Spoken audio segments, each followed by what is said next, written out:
Back, one of the key chapters in the entire Bible is Romans 1. But there are Christian leaders who warn some of that chapter could become hate speech soon, the part condemning homosexuality. And that led to a protest against a new hate crimes law outside the nation's Justice Department today. Here's Paul Strand.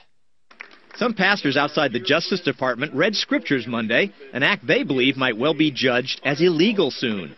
These pastors and their allies in religious rights organizations worry the new hate crimes law could criminalize all criticism of homosexuality, even reading scriptures that condemn homosexual acts. We believe this is the biggest threat to religious free speech in the history of the United States. A former Navy chaplain read the scripture in Romans that says of those committing homosexual acts, "And they that commit such things are worthy of death."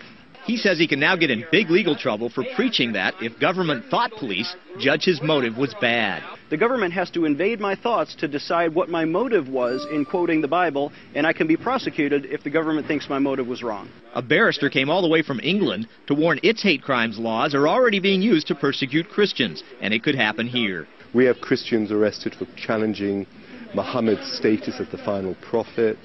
We have a High Court judge who's actually ruled, has now gone into the Court of Appeal, that Christianity is discriminatory and therefore an employer doesn't have to employ Christians. And Diamond warned some in Britain now see preachers as more dangerous than those who actually commit violent acts against a minority like homosexuals.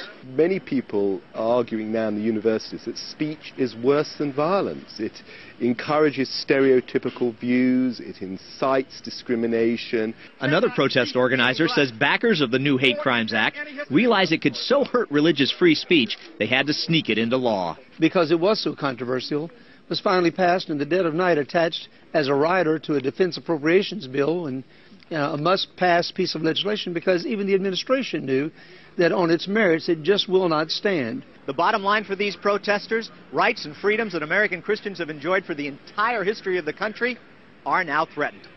Paul Strand, CBN News, reporting from the Justice Department.